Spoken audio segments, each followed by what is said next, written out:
اچھا، آئین میں صرف ایک ہی ادارے کا ذکر ہے اور وہ ہے election commission of Pakistan. Election 218(3) جو ہے اس کے تحت الیکشن کمیشن کی ڈیوٹی ہے کہ وہ نیسیسری ارینجمنٹس کرے، انتظامات کرے کہ الیکشن جو ہے وہ ایمانداری سے، منصفانہ طریقے سے، فیئرلی اور لا کے مطابق ہوا ہے، اور اس میں کرپٹ پریکٹسز جو ہیں وہ نہیں ہوئی ہیں، اور ان کے خلاف کوئی سیف گارڈ موجود ہے. تو بیسیکلی الیکشن کمیشن ہے. لیکن الیکشن کمیشن جیسے ہی الیکشن شیڈیول اناؤنس ہوتا ہے یا الیکشن میں کسی بھی اسمبلی کی ٹرم پوری ہوتی ہے،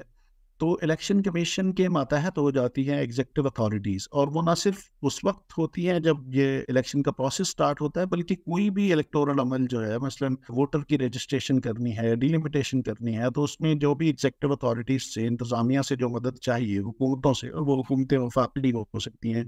وہ حکومتیں صوبائی ہو سکتی ہیں، مقامی حکومتیں ہو سکتی ہیں. تو وہ 220 آرٹیکل جو ہے وہ یہی کہتا ہے کہ یہ ڈیوٹی ہے، it shall be the duty of all executive authorities in the federation and in the provinces,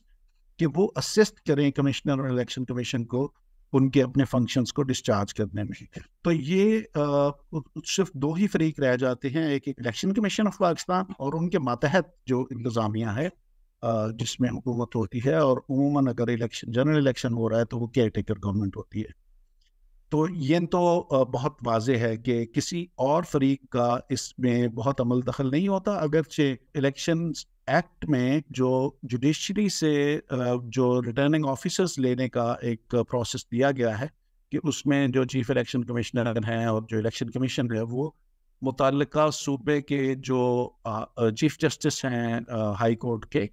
ان کی مشاورت سے وہ جوڈیشل آفیسرز کو لے سکتے ہیں. لیکن judiciary as such election commission کے ماتحت نہیں ہوتی، انلیس کہ وہ اسپیشل انتظام ہو جس میں جو جوڈیشل آفیسرز لیے جائیں وہ پھر الیکشن کمیشن کے ڈسپلن میں آ کے کام کرتے ہیں. اس کے علاوہ کوئی اور ادارہ یا سیکیورٹی کے ادارے ہیں، وہ بھی ظاہر ایگزیکٹو کے ماتحت ہیں، تو وہ انہیرنٹلی اس میں موجود ہیں، جس میں الیکشن کمیشن کی مدد اور معاونت کرنا ان پہ